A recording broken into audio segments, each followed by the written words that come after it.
one of the most majestic places in Sweden. And this is a place that a lot of people don't come to because of the simple fact that it seems as if it's unknown still to this day. But oh my God, guys, it's so windy, it's unbelievable. Like, I hope you can hear me. So this place is so majestic, guys, that not a lot of tourists come here because it seems as if it's off the beaten path and it's not really widely publicized. And one of the things is the family who has inhabited this castle for centuries upon centuries, I think hundreds of years, probably, you know, I won't say what number, but it's, I think, hundreds of years. I think it's the von Ehrenheim family. You will see a bonus clip from a church that I did, and the castle is behind me right now, but they are known for their gardens. And today they do a tour of the interior of the castle. It starts at 2 o'clock. That's why I'm here, but they only do one, and I believe this is the last one before the season is over. So I think it's the count. I don't know if he's a count or whatever he is, but he has a title. He's the one who's going to be showing his home, which I think is quite majestic because of the simple fact that, you know, all the places I've ever visited, you don't ever meet a royal or a count or a duke or anything like that, though I do know some from Copenhagen, but here in Sweden, this is going to be my first time. So right behind me is a super beautiful garden, and you saw some of the views coming in here, and I just got out the car and I'm about to discover this beautiful Gronsöö Castle. And already, guys, I am greeted by this amazing garden. I haven't even been to the entrance yet to pay, but there is the castle up there. So I'm gonna work my way around, but I just wanted to take a walk through this beautiful landscaped garden, which is absolutely, I mean, look at these flowers, people. Like, I mean, how can people not love doing things like this? I mean, if you guys even, this place is like hidden. I see water down there, which is going to be amazing view. This place is tucked away. Like, after you got off the highway, and the road to come in here is about like 30 to 35 minutes to come in here on a road. You wouldn't even imagine that this is down here. It's like a whole entire little city by itself. Look at these plants, guys. Wow. I really, guys, I really hope that I could record on this tour. I'm feeling like no, because if it's the person who lives there who's going to be doing the tour, because they do live in the castle full time, you know, so hopefully I can get some type of snippets for you guys, because it would, you know, for me it's not a waste, but you know, to show you guys all of this and not be able to give you at least a glimpse inside. Look at this garden. I mean, it's like, I guess when I get super excited is when I start losing my voice. Like, look at this garden, people. How beautiful is this? I mean, wow. And there's little benches in the corners that you could sit on. And the sun came out, you know, beautiful. All right, guys. So I am going to head and find out where I need to pay, find out some more information. I just paid to go inside, so there's my ticket. So guys, I'm gonna run through this really quick. The reception's in there. So there is like, I guess this is a little museum of things that was in the castle. But I'm gonna go through this really quick, guys, because there's a lot of things to see. And also the tour starts at 2 o'clock. And there's the gardens that I want to show you guys as well. But I'm just going to go through this really quick because these are just artifacts and things that were in the house, and it explains, you know, what they are and the period and things like that. I really want to get out there and get to the gardens because that is the actual feature of the house, is the gardens. The chandelier is grand. Absolutely love that. Give you guys a little view of what that is. You can pause that. And this one over here is as well. So we're gonna get a tour from the guy who lives in the castle right now. So you guys will see in the bonus clips that I showed you of the church, the von Ehrenheim family, there they are with the bishop just outside the church. There's some clippings from the newspapers. You know, That's them again with the bishops and things like that. And it has like all the information about them. You know, this is some of them sitting. I mean, a lot of this is in Swedish, so I cannot say what exactly they were a part of, but they definitely are a very significant family here, and also a very significant family within the Swedish aristocracy. I'm telling you guys, I am losing my tongue, you know, because it's like I'm switching between, in some ways I'm thinking in Swedish and then I'm also speaking in American. So it's like, you know, it gets confusing sometimes, so my words get tangled up when I'm thinking of something to say. So anyway, guys, as you can see, they've been instrumental in the church, in politics, you know, so here are some of the family members as well.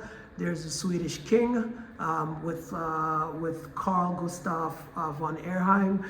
So as you guys can see, this is a very, very, very, very influential family here in Sweden. And I am looking forward to going to see their home. Pictures here. That one is, oh, I can't even tell. I'm not going to spend too much time on it, guys, because I really want to get down to the garden. And yeah, there you can see some of their, oh wow, Carl Gustav. Here we have there's a king again with another von Ehrenheim member, and there he is again. There they are again. Okay. All right, guys. So there was a quick little history of the von Ehrenheim. So now let's head on to the garden. It seems like there's a lot to see here. So I'm just going to give you guys a quick view of that. That's where the little museum is, and that's where the you buy your tickets. And castle is over there. It's so interesting. What, you know, one of the reasons why I get so fascinated, you know, by these things, and I love you guys' comments when you say you love my enthusiasm. It's because in the United States, you know, where I'm from, especially New York, we have history, but our history is like, when I say this, I don't mean literally, but it's like us, you know, living in today, going back to the 1980s. Our history is like new in the United States. When I go and I see like, you know, like this building right here, who knows? That building is probably older than the whole United States itself. You know what I mean, guys? Don't take my word literally, but American history is like new compared to European history or even Swedish history, you know. So when I am in Europe or I'm here in Sweden and I am going to places, I'm fascinated because in America we don't have this, you know. And even the oldest building in America, some books that I look at are older than the whole country. I'm walking around and I'm trying to find where the garden is, because she said, you know, if you go around the castle, there's a garden. So there's the castle over there, guys. I'm gonna go back down that way in a minute to show you, but I want to capture the garden before, you know, I go on the tour, you know, or I can do it after, but I would like to do it before. So this is the view. I hope you guys can hear me. That's a cafe over there next to the water. So there's tables and things where people can go and eat. And it's super windy, guys. Look at these beautiful trees. I really hope you guys can hear me because it is so windy here today, especially out here, because there's no nothing. Oh wow, look at that little house over there. So you can see the castle up there. But if I don't find the garden, wow, look at that house over there.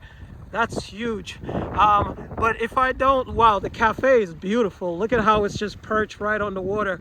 But if I don't find the garden now, then I guess I just have to do it. I really, really hope you guys can hear me because it's so windy. But man, that house over there though, that thing is like, and it's old too. You know, usually a lot of like the areas that a lot of these castles are positioned in, a lot of the homes around are also, you know, some people with titles, and some of the oldest families in Sweden, because most of them generally congregated, or the history, they've all been around each other because they're close to each other, because, you know, sometimes they go from each other's homes, and, you know, just like in any times, guys, you know, where the wealthiest live amongst the wealthiest. Not always the case, because over time some communities change, but mostly when you see, oh wow, look at this view.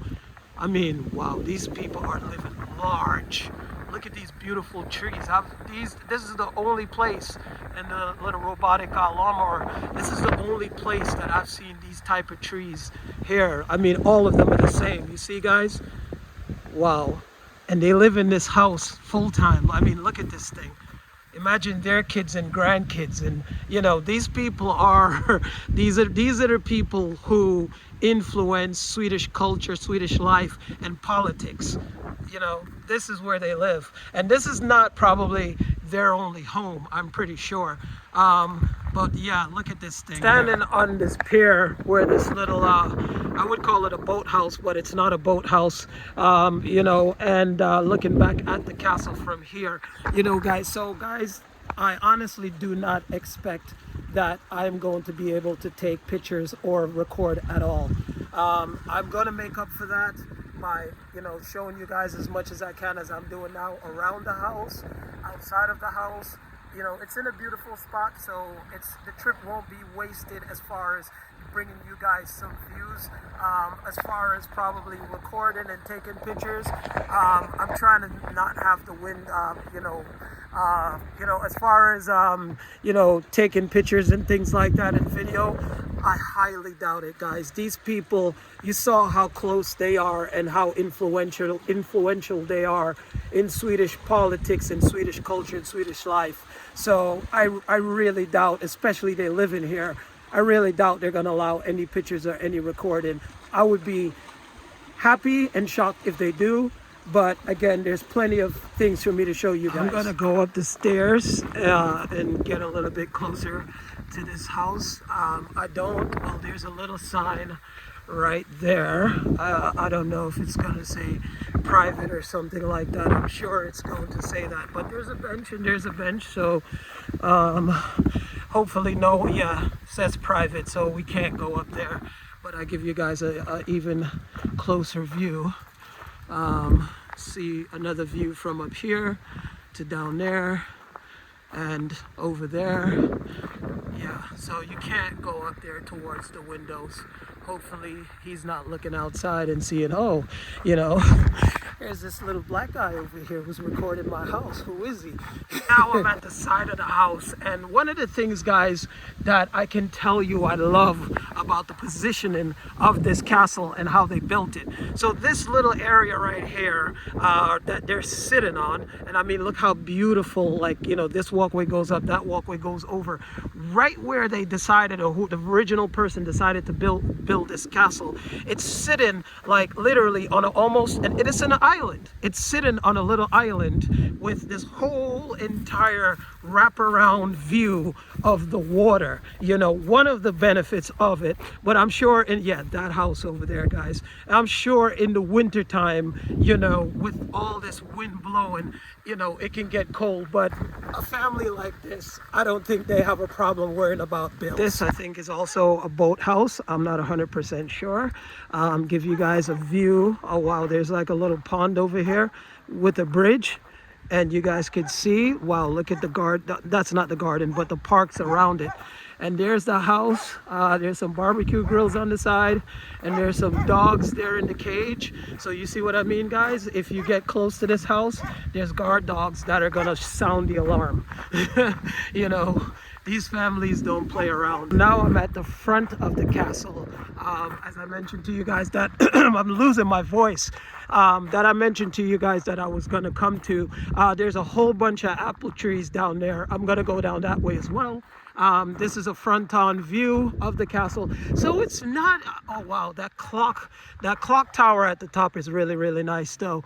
So it's not anything like super spectacular as far as in the design and things that we've seen before. I mean, it's pretty very simple in a sense of the design aesthetic of it, but it is a large build. It doesn't really have the character of you know, a castle like how I'm used to seeing one with, you know, the towers on each side. It's just more of a big, it's a square, you know, it's like a house, you know, but again, this is a Swedish style castle. There's a wagon museum in here, guys. Go through this really quick. What are these? Okay, you can see that there. Oh wow, so I guess this is maybe, yeah, this is what it maybe should have looked like, or it used to look like, not 100% sure. There's a description here. You guys can look at that and pause it. It's a model of the castle in the 1611. Then there's like a map, I guess, of this area, I suppose. Oh wow, so that's what if it looked like, or it should have looked like. That is beautiful. That if it looked like that now would be something out of this world.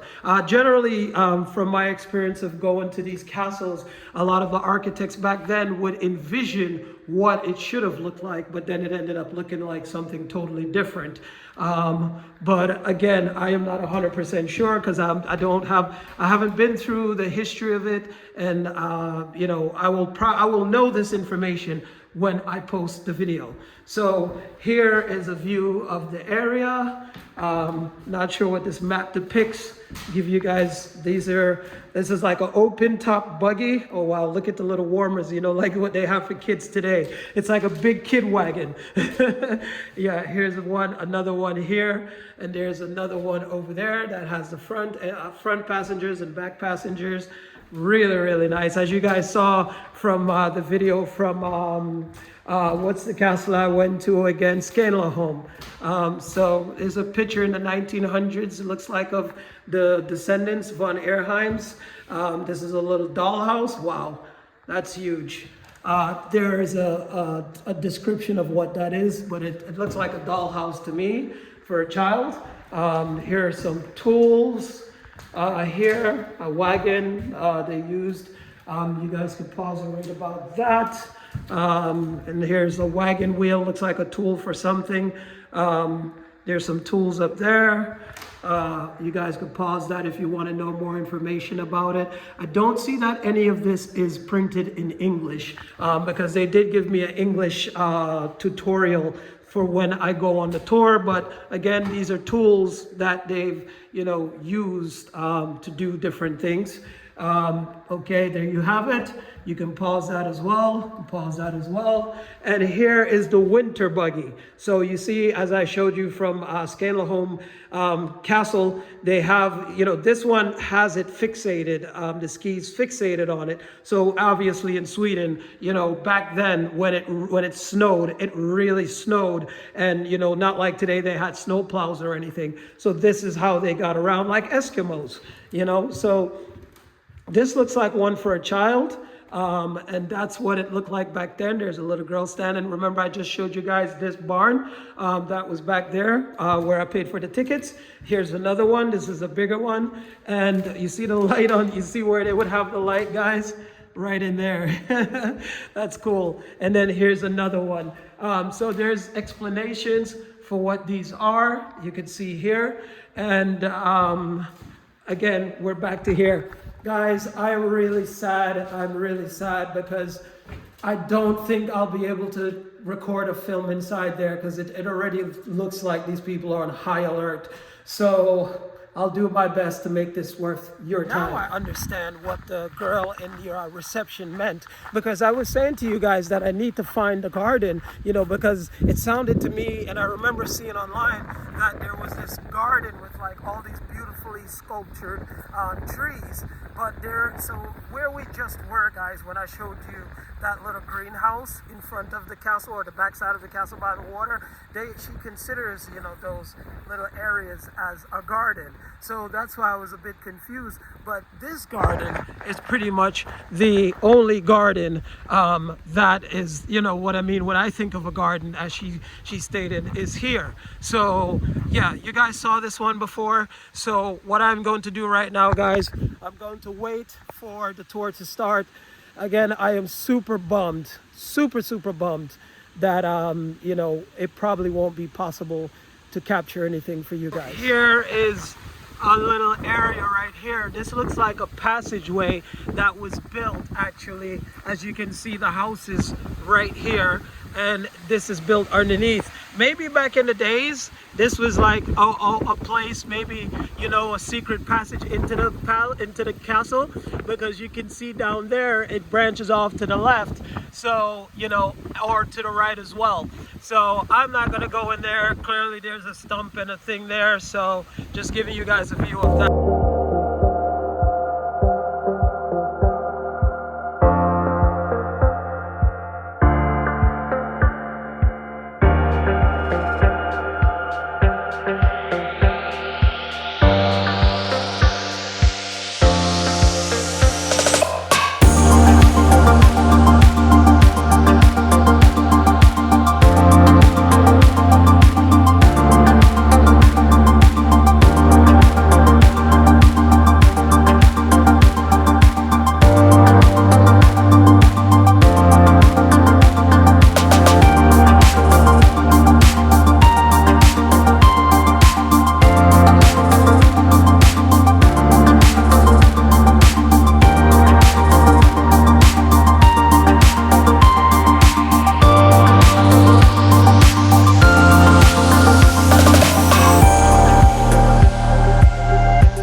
guys saw.